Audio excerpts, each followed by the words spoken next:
Hello and welcome to the Bulletin with UBS on Monocle Radio. Each week, the sharpest minds and freshest thinkers in finance take you beyond the numbers and hype, right to the heart of the big issues of the day. Today, we're dipping into the 2024 edition of the annual UBS Global Family Office Report. The GFO was compiled entirely in-house for the fifth year and provides the world's largest and most comprehensive study of single-family offices. UBS surveyed 320 clients globally in the first quarter, and the online survey methodology was distributed to over 30 markets worldwide. So, what did UBS find out this year? Well, here to tell us, we have one of the key contributors to the piece, Maximilian Kunkel, Chief Investment Officer for Global Family and Institutional Wealth at UBS Global Wealth Management. It's a pleasure to welcome Max back to the show. Well, look, Max, always a pleasure to catch up with you. And I kind of look forward to speaking to you when the Family Office report is published each year, because it's so interesting, of course, to track trends, similarities, differences often. Just give us a sense, first of all, about the headline. I know the kind of subhead, if you like, of the piece this year is Balance is Back, but give us the kind of the big headline from the piece on the day that this year's edition comes out. So I think that the big headline is really that portfolios shifted to more balanced allocation with the highest weightings of developed market fixed income seen in 5 years. So since we actually started doing the study in-house. What you're also seeing is that confidence in active management has increased as a means of portfolio diversification. In terms of themes, artificial intelligence, unsurprisingly, tops investment themes. And alternative investments continue to form a significant part of portfolios, providing an additional source of diversification and returns. In terms of concerns, medium-term, family offices are most concerned about the danger of a major geopolitical conflict, climate change, and high debt levels. Yeah, and we'll talk a bit more about the differences between geographies in all different respects in a moment, Max. But just on the sort of allocation shifts, when you talk to the family offices in different markets, how different is the regional allocation from place to place in terms of where, especially in that sort of equities play, where people are looking? Is that broadly similar? Are there some interesting contrasts? So first and foremost, maybe if we talk about asset allocation, we got to be thinking about what are we talking about here. Family offices have access to an often sizable pool of patient capital. They are fairly unconstrained with regards to their asset allocation choices. And they tend to have an entrepreneurial spirit also coming through, often because of the principle behind the family office. And that has meant that, traditionally they've had their own version of 60-40 portfolios. 60%, traditional asset classes, think what you mentioned, equities in the public space, as well as fixed income and cash, and 40% alternative assets. This version of the Global Family Office report shows a split of an average of 58% and 42%. Now, with regards to equities globally, and I would say here we would need to look at both public as well as private equity together, it generally is the largest part of portfolios, and B, it tends to be around 50% of overall allocations. There are some nuances, yes.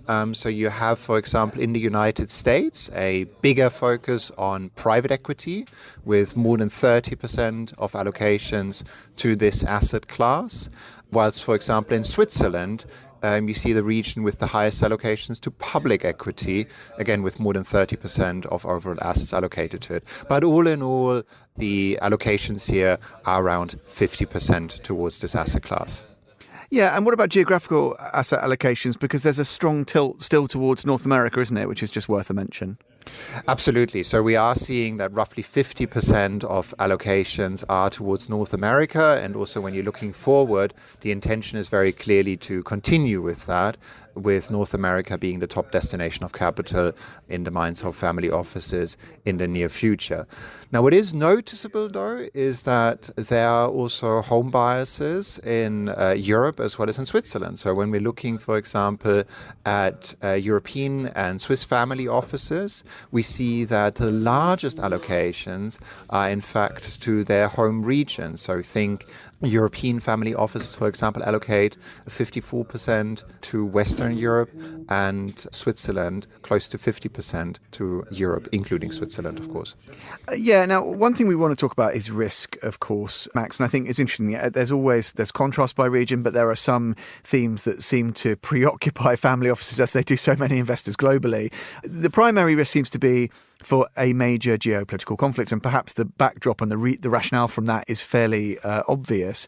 But it is interesting, and there are some, if not counterintuitive, there are some maybe less obvious things that seem to surface in a lot of the research that went into the report in terms of the risk profile and what people are most concerned about.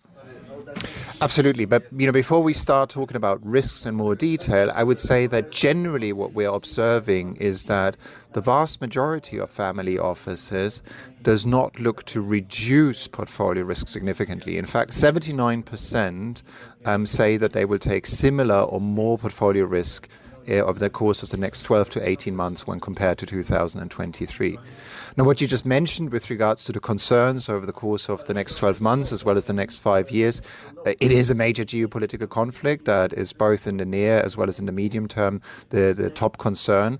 Near term, we are also seeing concerns around higher inflation as well as the potential for a real estate corrections. But over a 5-year horizon, family offices also view climate change, 49% to be precise, see this as a top risk, alongside high levels of debt, 48% see this as a top risk, as big concerns. And I think what's interesting here is to see how this compares to the view over the next 12 months. Only 12% and 20% respectively cite these concerns with regards to their financial objectives over the next 12 months. Now, when we think about these concerns, we of course always have to ask two questions. First, how do family offices intend to hedge against them? Here we can clearly see that a majority of family offices either increase portfolio liquidity or reduce exposure to riskier asset classes. And second, how do they look to diversify? And here we're seeing that the top 3 diversification methods are, first and foremost, a greater reliance on active management or manager selection. Second, high quality, short duration fixed income. And lastly, a third uses hedge funds. Yeah, it's really interesting. I think that theme, this climate change risk factor, is interesting. And it speaks to another area that I wanted to ask you about, Max, which is around sustainability. And I guess for family offices, like so many other investor profiles, sustainability is it's becoming an increasingly essential matter, both in terms of risk, as you've described, but also the opportunity that's presented. And I wonder to what degree that concern around climate change offers an opportunity, maybe. Sustainability, it can drive risks, of course, but it can drive opportunities. And this is both in the portfolio side, but in terms of operating businesses that sit within family offices too. Maybe you could tell us a bit about the sustainability picture in this context. So it appears that sustainability is becoming an increasingly important topic affecting not just the family office investment portfolios, but also, as you rightly say, the long-term outlook for operating businesses. So more than half, 57% to be precise, of family offices with an operating business are either taking sustainability considerations into account already for their operating businesses or plan to do so in the future. Now, as the topic of sustainability matures, family offices say they need more information and advice. So better data analytics to measure the impact of investments and or business operations would help in achieving sustainability and or impact goals, according to 37% of respondents.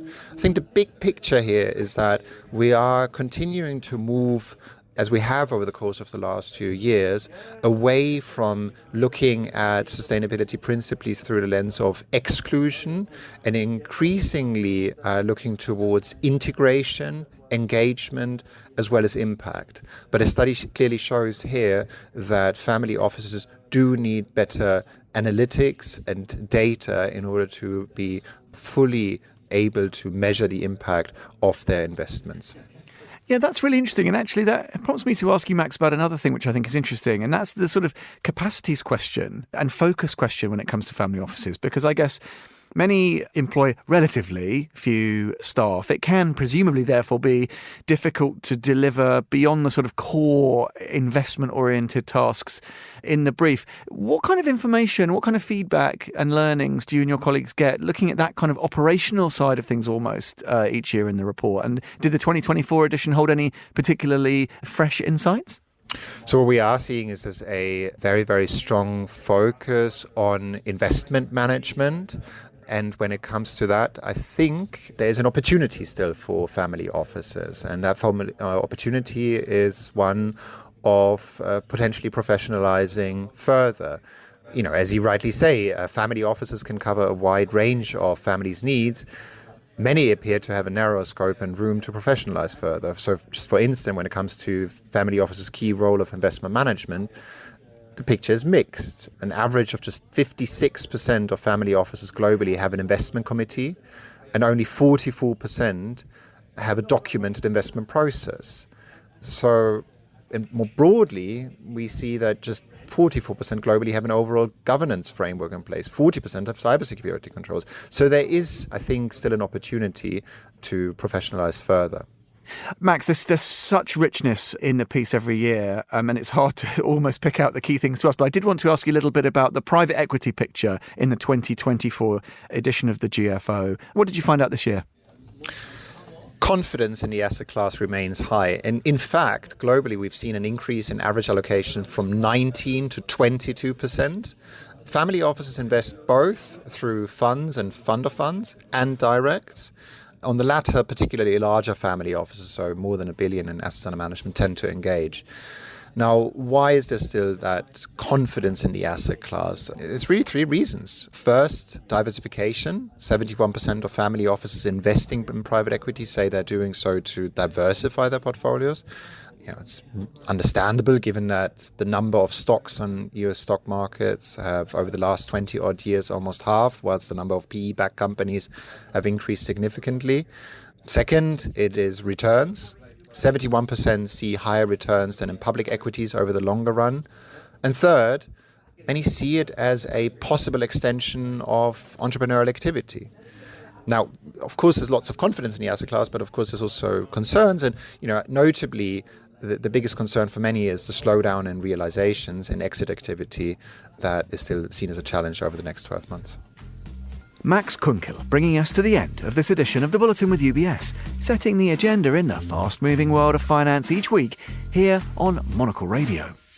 You can listen again and explore more at monocle.com. You can also follow this programme wherever you get your podcasts. And don't forget to discover more and find out how UBS can help you at ubs.com. I'm Tom Edwards. Thanks for listening.